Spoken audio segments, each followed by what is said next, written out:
خصوصی حضرت مولانا امداد اللہ قاسمی صاحب کے ولد مبارک ہاتھوں سے ان کی استاد بندی کریں. ان کے جو استاد ہیں مولانا عبدالعلیم صاحب، ان سے بھی میری گزارش ہے کہ وہ ان کو اپنے ہاتھوں میں certificate.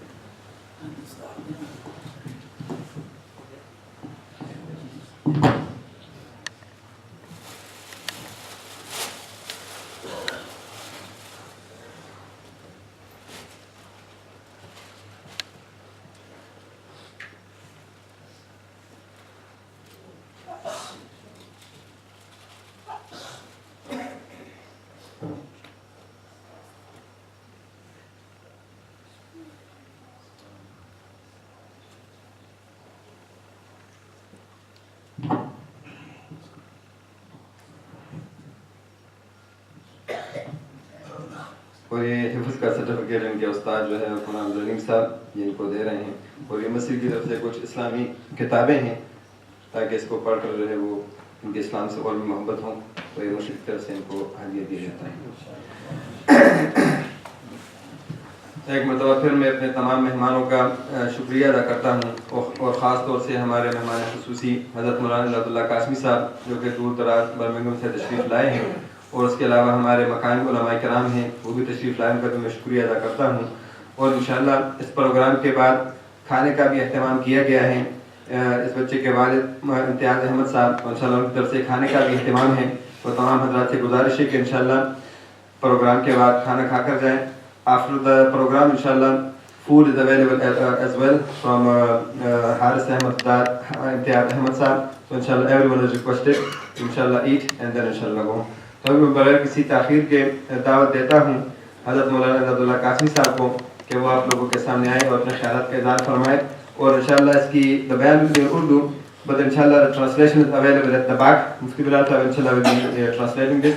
So if anyone they don't understand Urdu, they can go there inshallah, they can benefit from the bayan as well.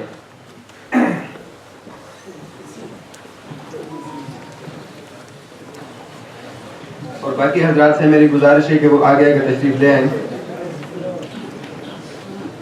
اس میں سے آدھے زیادہ تو انگلش سمجھنے والے ہیں، آگے آگے تشریف لے آئیں.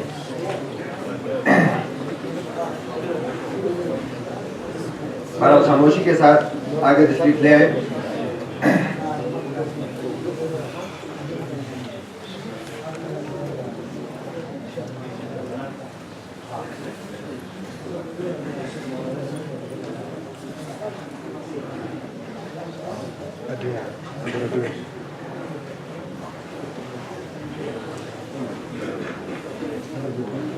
اور وہاں آخر میں تھوڑا سا راستہ چھوڑ دے تاکہ باہر سے اگر اور بھی آنے والے لوگ ہوں تو ان کے لیے راستہ خالی ہو، تو راستے میں نہ بیٹھیں. جزاک اللہ.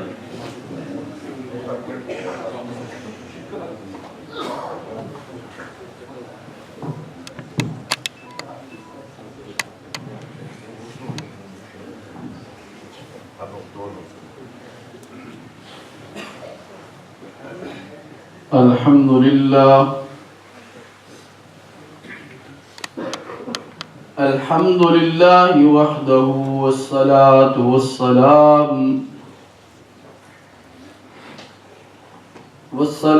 والسلام على من لا نبي بعده وعلى آله وأصحابه الذين أوفوا عهده الذين هم مفاتيح الرحمة ومصابيح الغرر. أما بعد فأعوذ بالله من الشيطان الرجيم.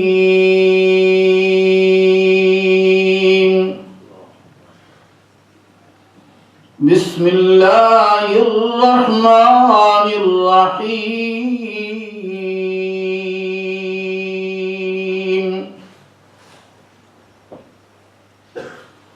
وإن كنتم في ريب مما نزلنا على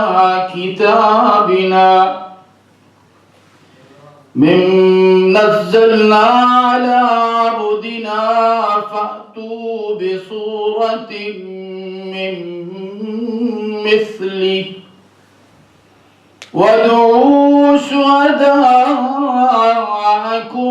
من دون الله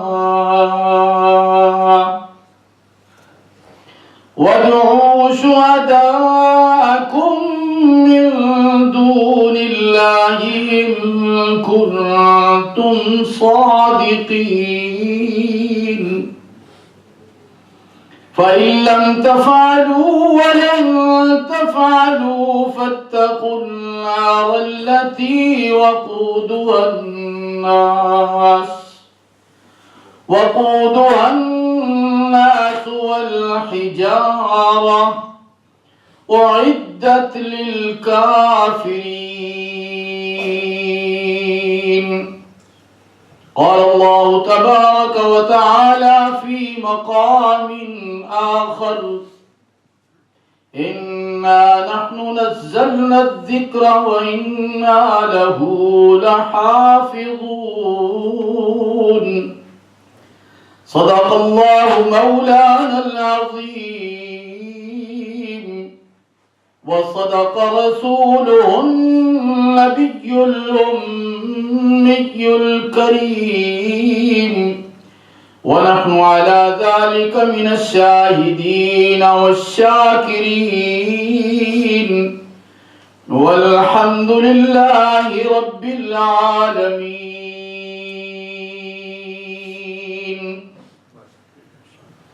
يا رب صل وسلم دائما أبدا على حبيبك خير الخلق كلهم.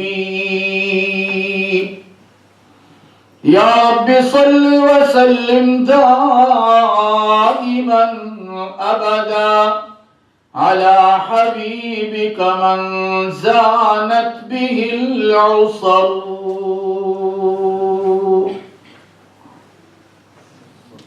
واجب الاحترام بزرگوں، عزیز نوجوان دوستو، خصوصاً واجب التعظیم علماء اکرام اور میرے عزیز طلباء، عزیز بچوں، آج کی یہ مجلس اتنی شاندار مجلس ہے کہ اس پر جتنا بھی انسان خوش ہو اور خوشی منائے اتنا ہی کم ہے. ہم تقریباً جتنے حضرات بیٹھے ہیں ہم سارے اپنے آپ کو حنفی کہتے ہیں، یعنی امام ابو حنیفہ رحمۃ اللہ علیہ کے مقلد ہیں. امام ابو حنیفہ رحمۃ اللہ علیہ فرماتے ہیں کہ میں نے اپنی زندگی میں خوشی مناتے ہوئے سب سے زیادہ اگر خرچہ کیا ہے تو اس وقت کیا ہے جب میرے بیٹے نے قرآن حفظ کیا. شادی پر نہیں، بیٹے کے قرآن کے حفظ. تو یہ اتنا بڑا مقام ہے کہ انسان غور کرے تو پتہ چلے اسے. اللہ رب العالمین نے انسانوں کی ہدایت کے لیے کتابیں بھی نازل کی اور کتابوں کو سمجھانے کے لیے ٹیچر اور معلم اور استاذ، نبی اور انبیاء اور رسول کی شکل میں نازل کیے، ان کو بھیجا. آسمانی کتابیں جتنی آئیں، تورات موسیٰ علیہ السلام تشریف لاتے ہیں، زبور حضرت داؤد تشریف لاتے ہیں، انجیل حضرت عیسیٰ علیہ السلام تشریف لاتے ہیں. وہ آسمانی کتابیں تھیں، لیکن قرآن صرف کتاب نہیں ہے. وہ آسمانی کتابیں تھیں، قرآن بھی آسمانی کتاب ہے. لیکن وہ تمام کتابیں، تمام صحیفے، جتنے بھی تشریف انبیاء علیہ السلام پر اللہ نے نازل فرمائے، وہ سارے کتابیں تھیں، اللہ کا کلام نہیں تھا. قرآن کتاب بھی ہے، اللہ کا کلام نہیں.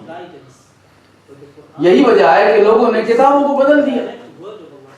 تورات کو بدل دیا، انجیل کو بدل دیا، زبور کو بدل دیا، ان میں تحریف ہو گئی، ان کو بالکل ایسے بدل دیا کہ آپ حیران ہوں گے. بعض کتابیں ان کا ایک لفظ بھی دنیا میں صحیح شکل میں موجود نہیں ہے. لیکن قرآن چونکہ کتاب کے ساتھ اللہ کا کلام ہے، اسے اگر سارے مل کے بدلنا چاہیں جب بھی بدل نہیں سکتے. اللہ کے کلام کو کوئی نہیں بدل سکتا. لا تبدیل لکلمات اللہ. اللہ کے کلام کو بدلنے کی انسان میں صلاحیت ہی نہیں ہے، طاقت ہی نہیں ہے. اس لیے لوگوں نے زور لگایا، لیکن قرآن کو آج تک کوئی بدل نہیں سکا، اور نہ قیامت کی صبح تک اس کا ایک حرف کوئی بدل سکتا.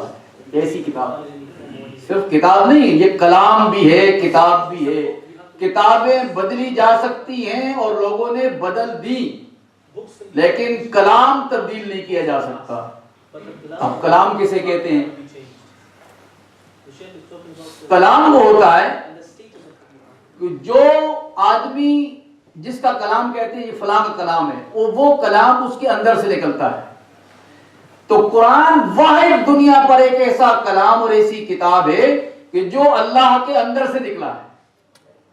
کتاب آدمی لکھتا ہے، اندر سے نہیں نکلتی بات. کلام انسان کے اندر سے نکلتا ہے، جبھی تو انسان بولتا ہے اس کو. تو جو چیز اللہ کے اندر سے نکلی ہے وہ کتنی عظمت والی ہوگی. باقی کتابیں ہیں، کلام نہیں ہے. قرآن کتاب بھی ہے، شکل کتاب کی ہے، اور کلام بھی ہے. یہ کلام اللہ صرف قرآن کو آپ کہہ سکتے ہیں، باقی کسی چیز کو کلام اللہ نہیں کہہ سکتے. اور جس پر اللہ کا کلام اترا محمد صلی اللہ علیہ وسلم پر، وہ خود بھی تو کلام کرتے تھے نا. ان کی کلام کو، ان کی گفتگو کو، ان کی باتوں کو ہم حدیث کہتے ہیں. حدیث کو قرآن کے ساتھ رکھ کے دیکھو، زمین آسمان کا فرق ہے.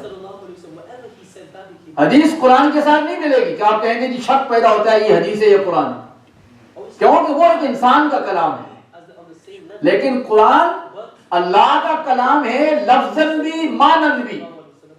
اور حضور اکرم صلی اللہ علیہ وسلم کی جو احادیث ہیں وہ کلام، وہ الفاظ حضور کے ہیں، اگرچہ معنی اللہ کے ہیں، لیکن الفاظ تو حضور نے ترتیب دیے ہیں، حضور کی زبان سے الفاظ نکلے ہیں.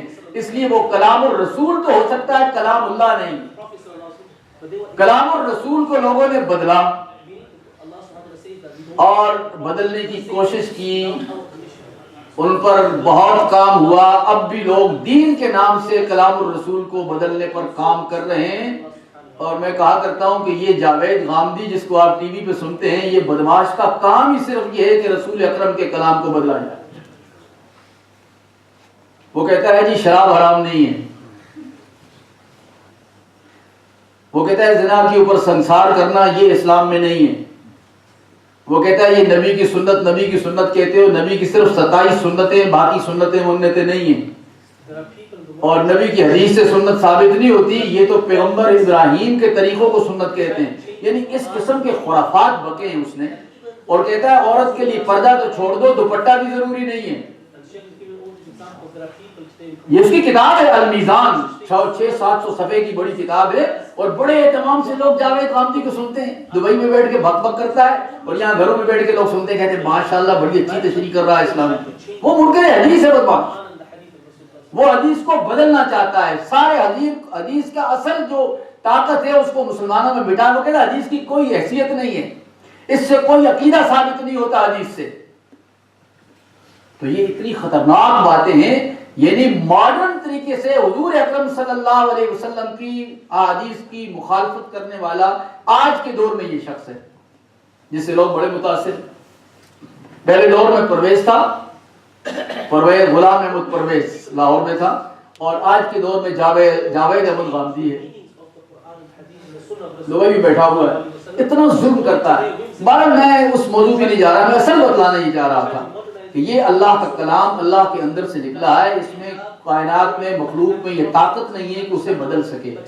تو پھر اللہ کے کلام کو جس بچے کے سینے پر اللہ یہ توفیق دے دے کہ 30 پارے لکھے جائیں، وہ سینہ کتنا متبرک ہوگا. اب بچوں نے قرآن پڑھا تو کہتے ہیں نا ہمارے یہاں تو سچ میں ایک مثال ہے. اگر چاچی جو بیٹھے ہیں وہ سمجھتے ہو کہ دیکھ نا ایک چاول کھاؤ تو پوری دیکھ نا پتہ چل جانا ہے کس طرح. ایک چاول کٹو نا دیکھ تو تو پوری چاول کے مزے کا پتہ ہوتا ہے کہ دیگ میں چاول پکے ہوئے یا کچے ہیں، ٹیسٹ کیسا ہے اس کا۔ تو یہ چند بچوں نے قرآن پڑھا تو ہمیں پتہ چل گیا کہ استاد یہاں کتنی محنت کرتے ہیں، استاد کیسے قرآن پڑھاتے ہیں۔ شاگردوں کی صلاحیت کو دیکھ کر استاد سمجھ میں آتا ہے وہ کتنے بڑے ظالم لوگ ہیں کہ جو شاگردوں کی صلاحیت کو دیکھ کر استاد سمجھ میں آتا ہے شاگرد اچھے ہوں تو استاد اچھا ہے، شاگرد برے ہوں تو استاد اچھا نہیں ہے۔ وہ کتنے ظالم لوگ ہیں، کہتے ہیں صحابہ برے ہیں حضور بڑے اچھے ہیں، یعنی حضور اتنے ناکام استاد ہیں کہ اپنے شاگرد اچھے تیار نہیں کر سکے۔ کبھی سوچا آپ نے یہ کتنی بڑی ظلم کی بات ہے؟